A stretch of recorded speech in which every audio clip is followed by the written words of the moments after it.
Senhor Jesus, obrigado porque as tuas misericórdias chegaram até nós e chegam a cada manhã. Que hoje possa ser derramado ainda a porção dobrada do teu Espírito para que a gente escute a tua voz, para que ela fale no nosso coração e nos fale desse amor infinito. Que ele possa transbordar na nossa vida e da nossa vida também, transbordar para outras pessoas. Em nome de Jesus, amém.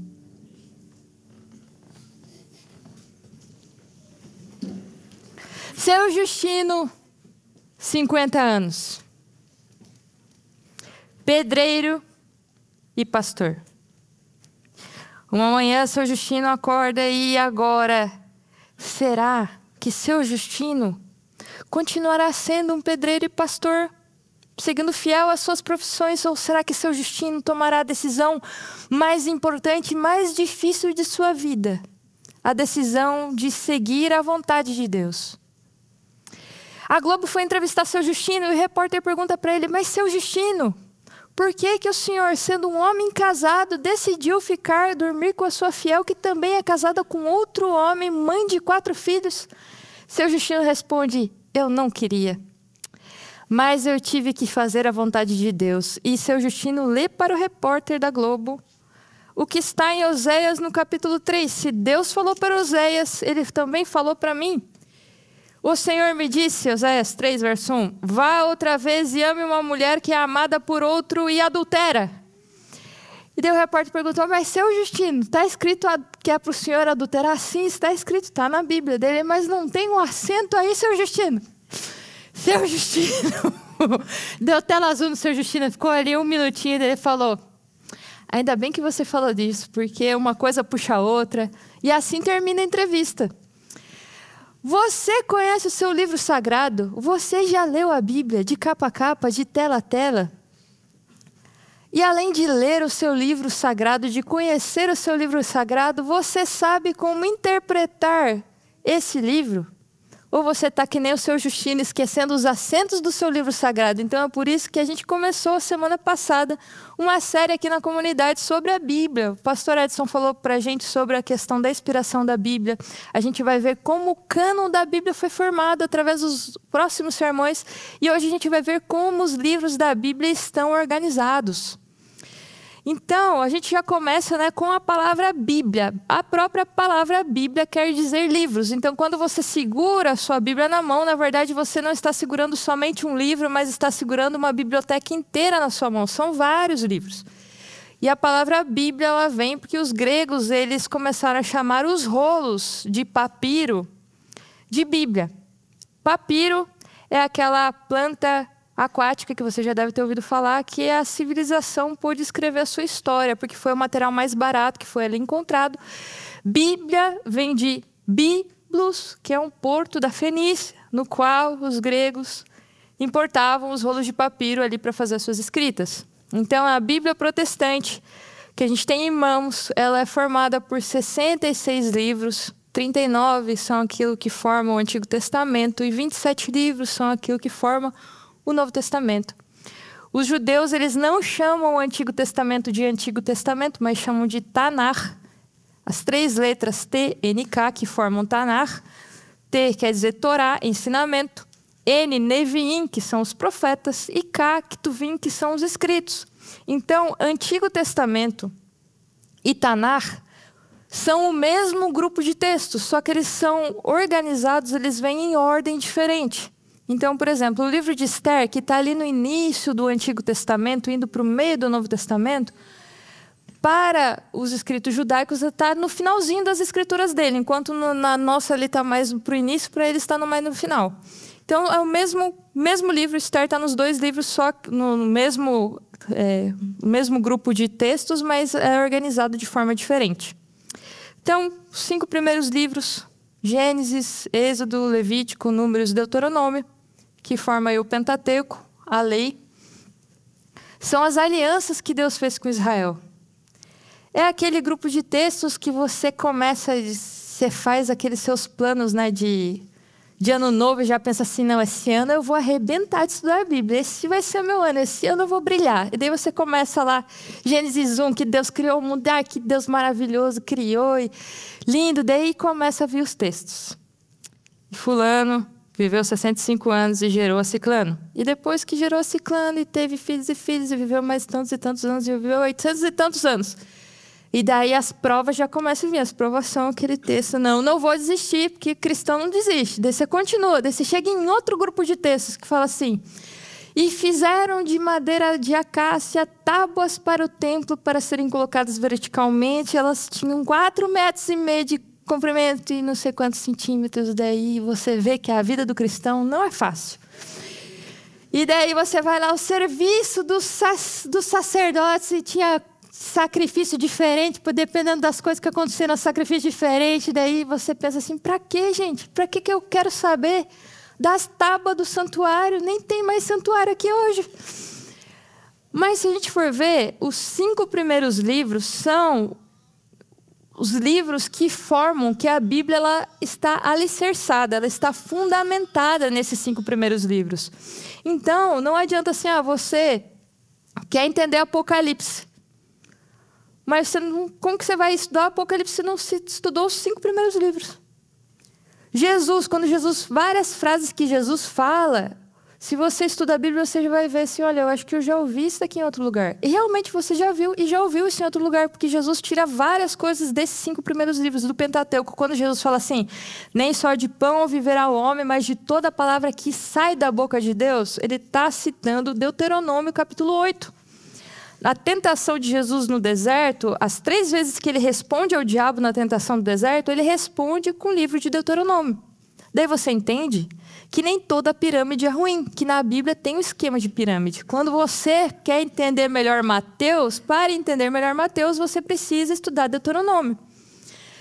Mas então seguimos, né? Depois desses 5 primeiros livros, nós temos os livros históricos, que são Josué, Ruth, 1ª e 2ª Crônicas, 1ª e 2ª Samuel, Esdras, Neemias, Esther. Vários livros ali. Então, de Josué até Esther, a gente vai ter vários livros que formam os livros históricos, que vão contar para a gente um longo período da história de Israel, desde a entrada na terra de Canaã, a formação da monarquia, reino dividido, a ida para o exílio na Babilônia, a volta e a reconstrução de Jerusalém. É um longo período histórico que vai falar como que Deus se relacionou com o povo, como que Israel respondeu a Deus, e também das inúmeras enrascadas que Deus salvou Israel. Esses são os livros históricos. Depois nós vamos para um grupo de textos, de livros diferentes, muito querido pela tradição cristã e judaica, que são os livros poéticos. Então, na casa de algumas pessoas, você vai entrar, vai estar lá o Salmo 23, né? São aqueles livros, né? Jó, Salmos, Provérbios, Eclesiastes, Cantares. São vários textos muito queridos aí na tradição cristã. Aquele que habita na sombra do Onipotente. Então, esses são os livros que formam os livros poéticos da Bíblia. A gente vai ter, depois disso, os livros proféticos. Os profetas maiores, Isaías, Jeremias, Ezequiel, Daniel, os 12 profetas menores, Amós, Obadias, Joel, Oséias, aqueles livros pequenininhos da Bíblia, que quando o pregador falava, ele dizia assim, olha gente, abra aí a sua Bíblia no livro de Sofonias. Daí até as pessoas acharem Sofonias, já foi o verso, acabou o sermão, porque são livros pequenininhos, geralmente esquecidos ali. Mas esses livros pequenininhos, eles são extremamente importantes. Quando a gente vai ver, por exemplo, Jesus, na entrada triunfal que Jesus tem lá em Jerusalém, essa entrada triunfal de Jesus, ela já é colocada ali no livro de Zacarias. Lá em Zacarias, capítulo 9, fala assim, capítulo 9, verso 9, diz assim, alegre-se muito, ó filha de Sião, exulte, ó filha de Jerusalém. Eis que o seu rei vem até você, justo e salvador, humilde e montado em um jumento, no jumentinho cria de jumenta. Então, essa imagem de Jesus nos evangelhos entrando em Jerusalém, a gente tem ela reportada no livro profético de Zacarias. Os 4 cavaleiros do Apocalipse, eles poderiam ser chamados de 4 cavaleiros de Zacarias, porque os cavaleiros não aparecem só lá em Apocalipse, mas aparecem no livro profético de Zacarias. Eles são chamados profetas menores, não porque são menores em importância, mas são menores porque são livrinhos, em extensão mesmo. Então, depois dos livros proféticos, a gente já entra no Novo Testamento. O Novo Testamento é formado pelos evangelhos, Mateus, Marcos, Lucas e João, que vão contar a história da vida, do ensino, morte e ressurreição de Jesus. Depois a gente entra no livro histórico de Atos, que vai contar a vida de Jesus através da sua igreja, através da igreja primitiva. Como que essa igreja se desenvolve depois que Jesus sobe ao céu. Depois a gente vai ter as cartas, então, 1ª e 2ª Coríntios, Gálatas, Efésios. Essas cartas foram escritas para um destinatário específico. Depois a gente tem epístolas gerais. Epístola é um nome bonito, que também é carta, mas ela é chamada de epístola geral porque ela não tem um destinatário específico, mas ela tem um destinatário mais geral, mais universal. Então a gente vai ter Hebreus, 1ª e 2ª Pedro, Tiago. E por fim a gente tem Apocalipse, que é uma carta que começa com 7 cartas dirigidas às 7 igrejas da Ásia Menor. Mas escrita numa literatura um pouco diferente, né, que é a literatura apocalíptica, o gênero que as pessoas falam, o gênero revelação.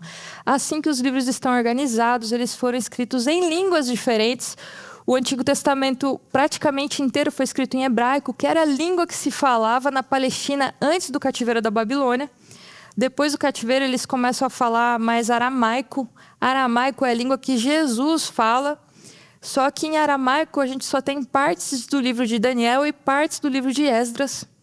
O Novo Testamento inteiro foi escrito em grego, que se tornou a língua como se fosse o inglês ali da época, principalmente depois das conquistas de Alexandre Magno, depois, enfim, né, do 4º século antes de Cristo.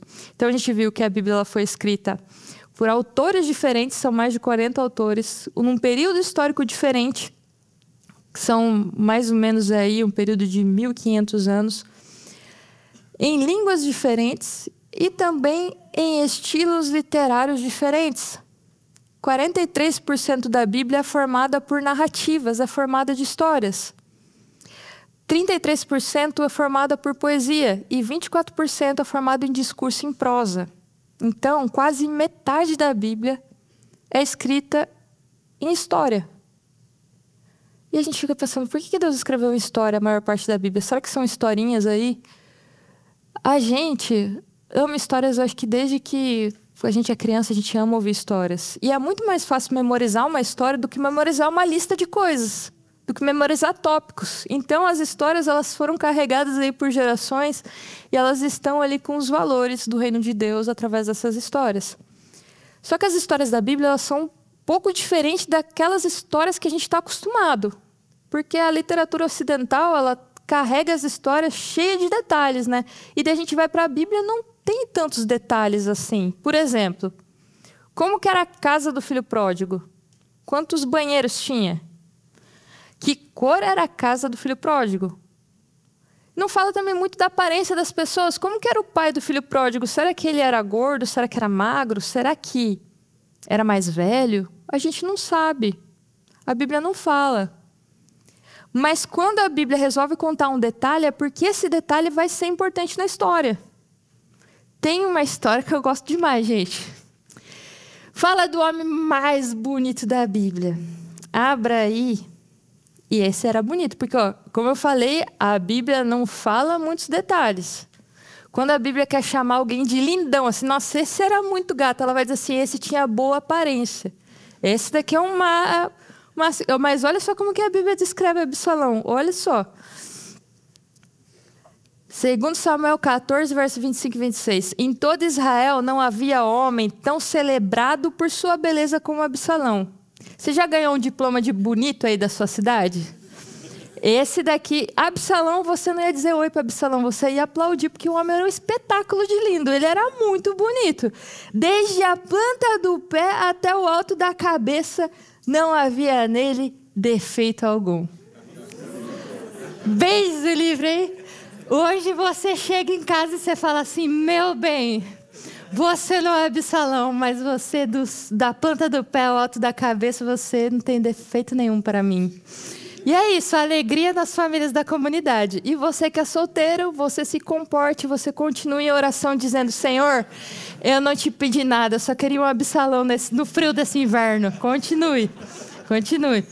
Mas olha, gente, A Bíblia segue em descrições, mas você viu? Que bom que a Bíblia não tem descrição, né? Você já imaginou os adolescentes lendo a Bíblia? E Absalão tinha braços fortes e trapézio marcado. Ali no alto do hormônio, a pessoa ia suar lendo a Bíblia. Ainda bem, gente, mas não tem. Você pode ler tranquilo, com a família inteira. Algumas passagens não, que tem muita violência.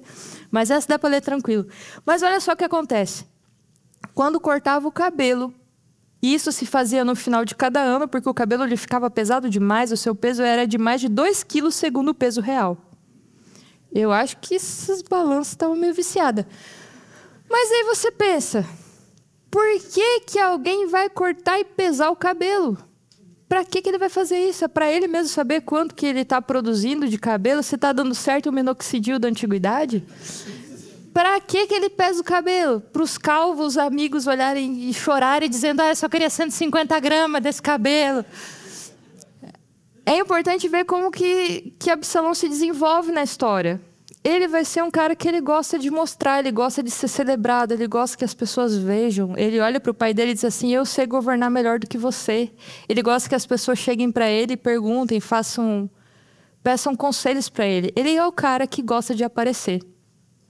E é assim que ele se desenvolve, e parece que aquilo que ele tem orgulho, que é o cabelo dele, que ele gosta de mostrar, que ele gosta de pesar, ele morre por causa do cabelo, daquilo que ele tem orgulho. Porque no final da vida dele, ele está fugindo, e ele está montado numa mula fugindo, e ele passa por um carvalho, ele é preso pelo cabelo no carvalho. A mula vai e ele fica preso pelo cabelo, o inimigo pega ele e mata ele. Então, Absalão, o motivo de orgulho, ele morre por causa do orgulho dele.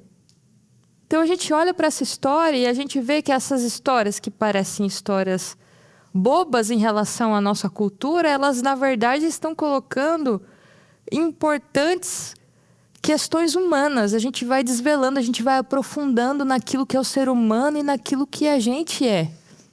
Porque chega um momento que não é só a gente que lê a Bíblia, mas é a Bíblia que está lendo a gente também. Então, tem o Robert Alter, ele vai dizer assim que são nos diálogos da Bíblia que a gente vai descobrir muito da personalidade das pessoas que a gente está estudando ali. A Bíblia vai mostrar isso para a gente através das falas, dos diálogos que parecem ser diálogos simples, eles mostram o caráter das pessoas ali. Só que, enfim, né? As pessoas, muitas vezes, elas vão pegar pedaços das histórias. Por exemplo, se uma personagem é ruim, eu pego as coisas que o personagem faz que é ruim e vou dizer que eu não posso fazer isso. Ou que, se o personagem é bom, é que eu tenho que fazer isso. Por exemplo, maquiagem é pecado. Por quê? Porque Jezabel pintou os olhos.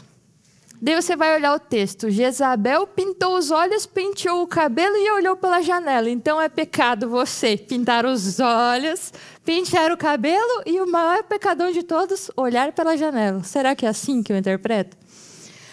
Então, não é... Eu vou olhar a história, eu preciso ler a história toda e ver o que ela significa e ver como que o caráter é desenvolvido ali naquela história. Ou as pessoas falam assim: não, porque eu preciso ser como Abraão, porque eu preciso ser como Daniel. Não vai nessa, pessoal. Né? Não tem uma cova de leão ali, eu vou me atirar porque eu preciso ser como Daniel. Não é bem assim. As pessoas olham: será que eu vou na comunidade hoje? Sim ou não? Não sei. Vou pedir uma prova para Deus, porque Gideão pediu um sinal para Deus, Deus vai me dar um sinal. Vou colocar lá um pedaço de lã na frente da minha casa, se ficar tudo molhado, a lã seca, é o sinal de Deus, porque eu... E se Gideão pediu, por que eu não posso pedir? Eu sou filha de Deus. Só que se a gente for estudar a história de Gideão, a gente vai descobrir que pedir coisas, provas e sinais para Deus não foi uma coisa boa que Gideão fez. Deus já tinha dado inúmeras provas para Gideão de quem ele era, de que Deus estava ali junto com ele. O próprio anjo do Senhor tinha vindo conversar com Gideão, mas parece que nada para Gideão era suficiente. Ele ficava toda hora pedindo prova para Deus. Deus teve que até mandar um sonho para um inimigo para Gideão ouvir, para dizer: realmente Deus está comigo. Gideão era um cara inseguro. Então, através da história de Gideão, a gente vê que Deus ele usa as pessoas mais improváveis. Deus usou uma pessoa extremamente medrosa para ser o seu campeão de guerra. Essa é a história de Gideão. E é interessante ver como que Deus lida com cada um de seus filhos. Gideão era a pessoa insegura que ficava pedindo prova toda hora para Deus. Daí Deus começa a brincar com Gideão. Ah, beleza, você me pediu prova, então agora é eu que vou pedir prova para você. É o seguinte, você fala aí pro pessoal, quem ficar, ficou, quem não ficar, não vai para a guerra. Ah, não acabou não, Gideão, você pede outra prova. Se beber água desse jeito é porque vai para a guerra. Se beber de outro... Então é Deus que começa a pedir prova para Gideão. É interessante ver como Deus ele respeita e ele lida com as nossas limitações. Ele nos ensina através delas também. Essa é a história de Gideão. Outro recurso literário que a Bíblia usa é escrever no gênero de poesia. A poesia da Bíblia, cada 3 capítulos da Bíblia, um é poesia. E a poesia da Bíblia não é como a nossa poesia que a gente está acostumado, né? Batatinha... agora esqueci. Batatinha quando nasce, espalha a rama pelo chão, nenenzinho quando dorme, põe a mão no coração. A gente rima palavras, mas a Bíblia rima ideias. A poesia bíblica ela é riquíssima em metáforas, em figuras poéticas ali. Então, a gente vai pegar, por exemplo, o livro de Jó. O livro de Jó tem partes escritas em prosa e partes escritas em poesia. Na prosa, é como se fosse um texto jornalístico ali, dizendo para a gente o que aconteceu. Ah, essa daqui foi as catástrofes que Jó passou, isso daqui foi o que ele perdeu. Esses aqui, os amigos chegaram agora. A gente vai saber o que aconteceu na história através da prosa, mas é na poesia que a gente vai entrar na angústia de Jó, na profundidade dos seus sentimentos. Ele vai chegar e vai falar coisas pesadíssimas para Deus. Ele vai dizer, Senhor, eu preferia ser um aborto do que eu passar por aquilo que eu passei. Então a gente entra ali no cerne do sentimento, através dos textos poéticos. Deus, quando ele fala na Bíblia, ele não só fala de qualquer jeito, assim. Jesus, quando ele fala, o pastor Marcelo que fala nisso, né? Jesus fala, tem até acentuação nas sílabas, em sílabas. É como se Jesus fosse um repentista do Nordeste, assim. Ele fala bonito, ele fala usando meio que um repente. E Deus, quando ele vai falar algo muito sério, ele fala em linguagem poética, ele fala através de poesia. Quando ele dá a profecia para os seus profetas, ele fala em poesia. Isso está... por exemplo, um dos exemplos, Isaías 9, verso 6, diz assim, porque um menino nos nasceu, um filho se nos deu, o governo está sobre os seus ombros, e o seu nome será maravilhoso, conselheiro, Deus forte, Pai da eternidade, príncipe da paz. Deus, ele não só fala como ele fala bonito quando ele fala através de poesia. Por último, a gente tem o discurso em prosa. O discurso em prosa é a formação de um argumento. Você pega várias ideias e as alinha e coloca para as pessoas. Então, a gente vai ter isso muito nas cartas de Paulo, nesse desenvolvimento de um argumento. Lá nas cartas de Paulo, Romanos 7, verso 7, por exemplo, diz assim, ou vocês não sabem, irmãos, pois falo aos que conhecem a lei, que a lei tem domínio sobre uma pessoa apenas enquanto ela está viva? Por exemplo, a mulher casada está ligada à lei pelo seu marido enquanto ele vive, mas se o seu marido morrer, ela ficará livre da lei conjugal.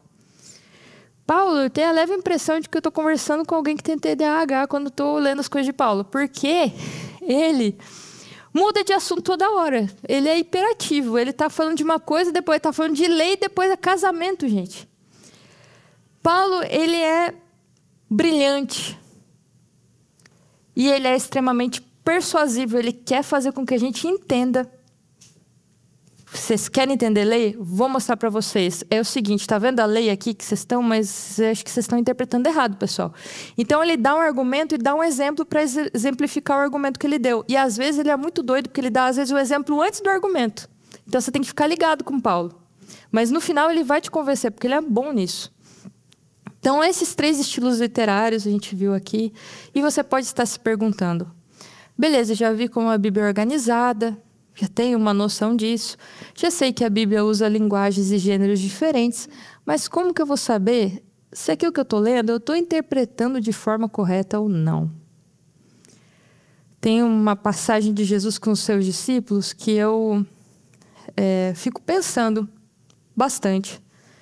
Jesus ele falou algumas vezes claramente que ele ia morrer para os seus discípulos e os discípulos não entenderam. Claramente ele falou, então, gente, Pelo menos 4 vezes em Mateus ele fala, porque ele fala assim, outras vezes ele fala assim através de metáforas e tal, mas ele fala assim claramente, então, gente, eu vou ser preso, eles vão me açoitar, eles vão me matar. É isso que vai acontecer. Então, gente, compensa, eu preciso ir para Jerusalém, vai acontecer isso.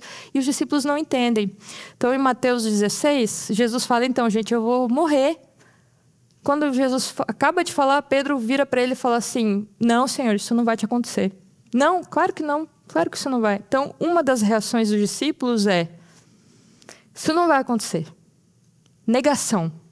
E Jesus fala, Pedro, você tá com uma ideia que não é do meu reino. Eu vou morrer sim. No capítulo 17 de Mateus, Jesus fala, então, gente, eu vou morrer. Os discípulos ouvem o que Jesus falou e ficam tristes. Essa mesma história é contada no Evangelho de Marcos e Marcos diz assim, eles não entendem completamente o que Jesus falou, eles ficam com vontade de perguntar, mas têm medo. Então, uma segunda reação é, eu entendo um pouco do teor do que você está me falando, mas eu nem vou me aprofundar muito porque eu não quero saber. Eu não quero saber porque eu tenho medo do que eu vou ouvir. Porque eu acho que o que eu vou ouvir eu não vou gostar. Então eu não vou perguntar, eu vou ficar quieto aqui na minha. E a terceira reação, que eu acho que é uma das mais bizarras que eu achei também, Jesus fala que ele vai morrer no capítulo 20. E logo depois, uma mãe pergunta, então, Senhor, tem uma posição legal aqui para os meus filhos, aqui de liderança no teu reino? Jesus acabou de falar, gente, então vocês acham que isso daqui, né, vai ser sucesso, mas na verdade vai ser fracasso, porque eu vou morrer. Ela ignora o que Jesus fala. E ela pede um lugar privilegiado no reino. Ela continua achando que o reino vai ser do jeito que ela acha. E Jesus fala, não, não é desse jeito. E eu fico pensando, por que eles não conseguiam ouvir o que Jesus falava? Mas teve alguém que ouviu. E esse alguém está em Mateus capítulo 26. Em Mateus, no capítulo 26, Jesus, ele vai numa janta na casa de Simão, diz assim,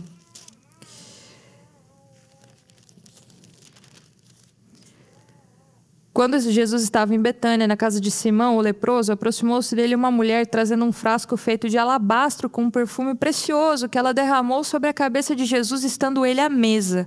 Vendo isso, os discípulos ficaram indignados e disseram, para que esse desperdício? Esse perfume poderia ter sido vendido por muito dinheiro para ser dado aos pobres. Mas Jesus, sabendo disso, lhe disse, por que vocês estão se incomodando essa mulher? Ela praticou uma boa ação para comigo. Porque os pobres estarão sempre com vocês, mas a mim vocês nem sempre terão. Porque derramando esse perfume sobre o meu corpo, ela o fez para o meu sepultamento. Em verdade lhes digo que onde for pregado em todo mundo este evangelho, também será contado o que ela fez para a memória dela. O que essa mulher fez, Jesus colocou como muito importante. Logo depois disso, Jesus ele vai cear com seus discípulos e ele diz assim, olha, essa ceia aqui que eu estou fazendo com vocês, esse vinho que eu estou bebendo, esse pão que eu estou comendo, façam isso em memória de mim. A minha memória será carregada, mas a dessa mulher de alguma forma também será. Porque ela conseguiu ouvir o que Jesus falou. Ela entendeu que Jesus ia morrer. E ela comprou um perfume caro. Os discípulos não entenderam o tempo que eles estavam vivendo, porque eles olham para o perfume caro que essa mulher comprou e falam assim, isso daí é um desperdício. Eles não entendem o tempo que eles estão vivendo, porque eles sempre podiam comprar outros perfumes dar o dinheiro do perfume, dinheiro de coisas para ajudar as pessoas. Mas Jesus, eles não iam ter sempre. Jesus era aquela noite ali. Simão, em outras descrições dessa mesma história, ele foi curado por Jesus, ele não entende muito quem Jesus é, porque ele olha para essa mulher e ele fala assim, se Jesus fosse profeta, ele ia saber que essa mulher não presta. Ele não ia deixar ela ficar perto dele.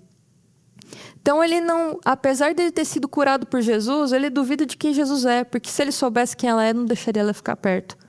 Jesus, então, ele conta uma história para Simão. Ele fala assim, Simão, tinha uma pessoa que tinha muito dinheiro e deviam para ela 2 pessoas. Deviam muito dinheiro. Um devia muito e o outro não devia tanto.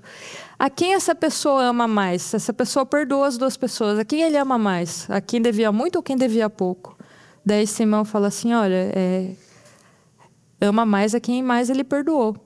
Daí Jesus vira para Simão e fala assim, Simão, eu cheguei aqui, você não me ofereceu uma água para eu lavar o pé. Você nem me cumprimentou. Você nem me deu um ósculo, você nem me cumprimentou. E essa mulher não para de beijar os meus pés, de lavar os meus pés e de secar com seus cabelos, de beijar os meus pés. Então, ela é muito amada porque ela é muito perdoada. A ideia do texto não é dizer assim, olha, já que quem é muito perdoado é muito amado, então vamos arrebentar de pecar, que daí nós seremos muito perdoados, logo seremos muito amados por Deus. Não é essa a ideia. A ideia é a visão que essa mulher tinha. Ela reconhecia quem Jesus era porque ela reconhecia o que Jesus fez por ela. Ela tinha um relacionamento com Jesus. Os discípulos, eles estavam muito focados nas necessidades, no sonho que eles tinham. Então, se eu fico pensando, a gente não é mais esperto que os discípulos. Então, quando eu olho para essa história e pensando assim, nossa, por que eles não ouviram Jesus? Eu fico pensando, se eu e você, se a gente vivesse na Palestina do primeiro século, será que a gente ouviria Jesus? Você acorda lá, você vai para o seu trabalho e você sabe que você vai pagar impostos pesadíssimos para o romano que está ali do seu lado. E você odeia aquele romano, porque você sabe que você poderia ser muito bem sucedido se ele não existisse ali na sua vida. Então, qual que é o seu maior sonho? Acabar com essa opressão. Que Jesus que você quer? Um Jesus que acabe com o Império Romano. Eu quero esse Messias. Quando o Messias aparece e fala assim, o meu reino não é desse mundo, não é isso que eu quero ouvir. Eu não quero ouvir que Jesus vai morrer. Eu quero ouvir que ele continue curando as pessoas e que o governo de opressão acabe. Eu não consigo ouvir o que Jesus fala. Eu consigo ouvir as partes que dá certo, que se encaixa com o plano que eu tenho de Deus. Eu não consigo ouvir sobre o reino dele ou sobre o plano que ele tem. Eu consigo recortar as partes que eu acho interessantes que se encaixam na minha vida. Os discípulos vinham assim. Simão, ele olhava para Jesus e perdeu o foco daquilo que Jesus fez por ele. O foco dele começou a ser, não, acho que não é um Messias tão bom assim. Eu acho que se ele fosse bom mesmo, o foco dele começou a ser outras pessoas, porque parou de ser Jesus. Parou de ser quem pode ou quem não pode se aproximar de Jesus. Agora, essa mulher, ela comprou o perfume mais caro porque Jesus era o que tinha mais valor para ela. Porque ela sabe o que Jesus fez por ela. Ela sabe como que Jesus transformou ela. E ela viveu um grande amor ali com Jesus. Não foi só algo que Jesus curou. Foi quem ela se transformou através do relacionamento com Jesus. Então ela consegue ouvir até mesmo as partes que ela não quer ouvir. Ela ama esse Deus. Ela consegue ouvir que ele vai morrer. Ela tem um coração aberto para isso. Quando a gente olha para a Escritura, a gente fica pensando que tipo de leitura eu estou tendo da Escritura. Se eu tenho um coração cheio de gratidão, se eu entendo aquilo que Deus fez por mim, a minha leitura vai ser outra. A minha leitura não vai ser eu tenho a verdade e agora você precisa se tornar igual a mim.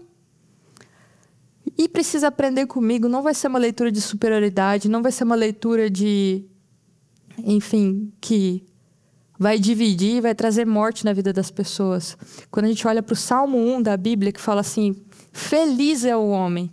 Quem que é o homem feliz? Aquele que não anda no conselho dos ímpios, mas é aquele que tem prazer na lei do Senhor e nessa lei medita de dia e de noite. Eu torno a fazer as coisas porque eu tenho prazer nas coisas. É muito difícil fazer com recorrência algo que eu não gosto de fazer. Agora, quando eu começo a ter prazer em algo, eu começo a fazer recorrentemente.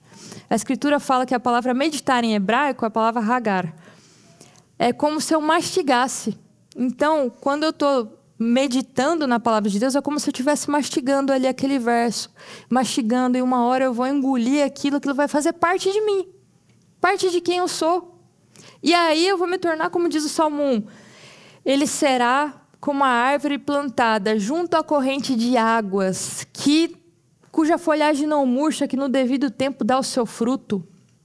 Várias vezes a Escritura coloca o homem justo como uma árvore plantada junto às águas. Jeremias 17 vai falar disso, mas é uma figura que lembra muito a árvore da vida, porque a árvore da vida é uma árvore plantada junto à corrente de águas,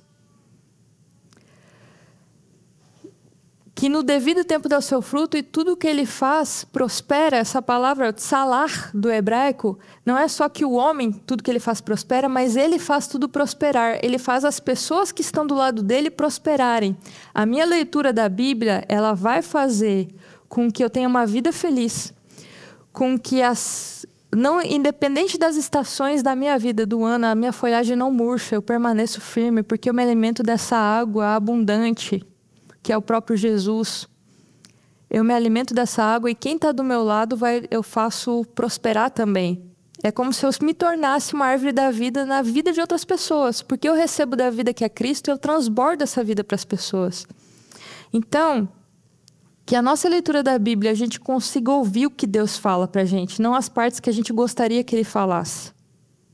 Ou só as partes que a gente gosta, mas que a gente realmente escute o que Ele está falando, e para isso a gente precisa de um coração grato. A gente precisa de um relacionamento vivo. E esse relacionamento consiste em eu ter esse prazer em meditar nas lições, nas instruções que Ele me dá todos os dias. Senhor Jesus, através do estudo da Tua Palavra, que a gente possa realmente escutar aquilo que o Senhor diz. E assim como essa mulher que foi e deu o que era mais valioso, a gente possa encontrar nas Tuas palavras o que é mais valioso para a vida, porque a Tua palavra nos ensina como amar melhor as pessoas. Pecado é errar o alvo, pecado é não amar corretamente. Que o Senhor nos ajude a ter um amor mais parecido com o Teu. Que o Senhor nos ajude a ouvir com cuidado aquilo que o Senhor nos fala e a ter prazer em meditar na Tua palavra. Nos ensina, Senhor, e nos ajude a ter uma vida feliz ao Teu lado. Que a nossa leitura, que a nossa interpretação da Tua palavra traga prosperidade e vida para as pessoas que estão ao nosso redor. E que a gente possa ser feliz ao Teu lado, Senhor. Em nome de Jesus, amém.